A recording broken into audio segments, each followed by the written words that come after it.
This is our cat bomb. It's just a spinning sprite that is going to explode when it touches our player or whatever other things we want it to explode on. You can see I've got the animation playing here, but it's really just spinning along on the rotation. So it's taking this rotation value and it's spinning it, and then there's a trail renderer that's adjusting its time.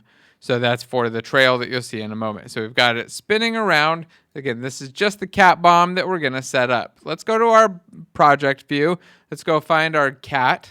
And then let's go take a look at our existing bomb. If I look at here at my object, expand out my tail and look at the bomb, you see that this one's just a sprite renderer kind of holding the place of where our bomb is supposed to go. So I want to replace this now with our actual cat bomb object, the one that can spin around from our prefabs folder. So I'm going to take the cat bomb, I'm going to drag it right on top of the bomb, and then I'm going to drag it off of the bomb up onto the tail. I wanted to put it onto the bomb so its position would exactly line up. Now I'm going to go select that bomb object underneath, and I'm just going to delete it. I don't want that object on there anymore. Now I'm going to right click on my cat bomb and hit create empty parent, and I'm going to call this bomb, let's call it cat bomb transform, or cat bomb fire point. There we go. And then I've got an object or a transform right here. Let's hit W on it. Oh, that's way off position. So for some reason, it did not create it at the position that I wanted it at. So what I'm going to do is right click and hit create empty. And I'll name this cat bomb fire point. And I think that the reason that this went into the wrong position is it gave me a position in between the parent and the child, and I really wanted a position at the exact spot of the child. So I'm going to take the second cat bomb fire point. I'll take cat bomb, drag it onto the tail, delete the original cat bomb fire point, the one that's bad. Take the second one that I've created, drag it out underneath the tail, and I can just leave it there. What I want now is to be able to spawn bombs at this fire point. So I can just keep spawning objects right here, and then eventually we'll figure out how to launch them away. So now that I've got my fire point figured out, I think I'll actually just delete this cat bomb back out. I'm going to go to my cat and go to overrides and apply my prefabs. You see that I removed the bomb and added the fire point. Now I need to figure out, and by the way, another easier way to do that would have been to just replace the bomb object and change it to be the fire point.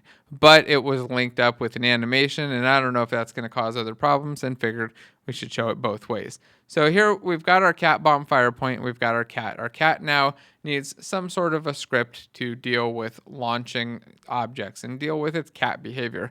Remember on our dog, we have a dog script, but that's down here on the animator layer so that it can deal with animations. And I mentioned that I'm not really a big fan of that. I don't like having scripts anywhere below the top layer unless they absolutely need to be. And there are ways around having our dog script at that level. So let's take a look at our cat script. We'll put it at the base level and then see what we can do to maybe figure out how we can tie into animations that are one level below. So we're going to go to the scripts folder.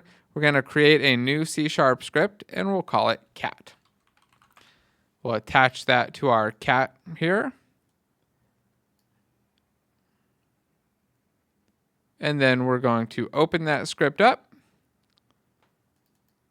And the first thing we're going to want to do is get a prefab reference for our bomb that we want to spawn, so that we can spawn a bomb whenever we kind of get to the point where we should reload. And maybe if to start, we can just do that every second or so. So let's add a serialized field of type game object to start. And we'll call this cat bomb prefab. Inside of our start method, let's just invoke repeating that will spawn some bombs there. So I'll do an invoke repeating. We'll give it the name of a method. So same name of, and then we'll call this method, let's say we'll call it, let's say spawn grenade. Or let's say spawn cat bomb. I want to keep it exactly matching the names. And then we'll do it every 3 seconds. I'll add a semicolon there, and then we'll generate the spawn cat bomb method. See if it gives me the right type. Oh, no, it wants to return back an object. We want it to return void instead. And all we want to do in this is instantiate our prefab, which is going to be that cat bomb prefab. And we want to instantiate it at our cat bomb fire point. So let's call this a fire point. we'll generate a field for the fire point that's going to be a transform. So let's see, generate variable and field. We'll scroll up here, and we want this to be a transform, not a vector3. And we'll make it a serialized field as well. So now we can assign a serialized field to our fire point, and every 3 seconds, oh, we're missing the second parameter here. We need an initial delay and then a repeating delay. So this will do it after 3 seconds and then every 3 seconds going forward. So now we'll spawn a CatBomb prefab at our fire point every 3 seconds. Let's save, make sure that that works, and then we can figure out the actual logic for when we want to spawn one and when we want to launch it and how we want to do the launching. Let's just press play though and see if we start to get some bombs. Oh, we're definitely not going to because we haven't assigned the CatBomb prefab or the fire point. If I go look at the errors, you can see we've got lots of errors here, an animation event and a prefab that's missing. So let's stop playing, go back in, we'll assign the transform for the fire point right here, and then we'll go to the prefabs folder and find our CatBomb and drop that onto the CatBomb prefab. Now I'll press play one more time. We should start to see our objects spawning. They're just going to spawn, and stack up on each other. At least that's what I expect them to do. So here we go. You can see that we've got a CatBomb there.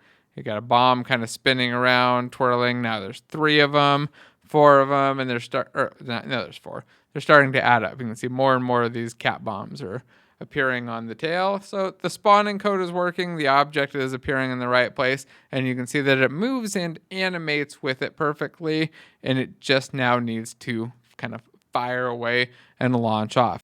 Before we do that though, let's get our cat with our launcher checked in. So we've got a cat that launches or spawns and reloads cat bombs.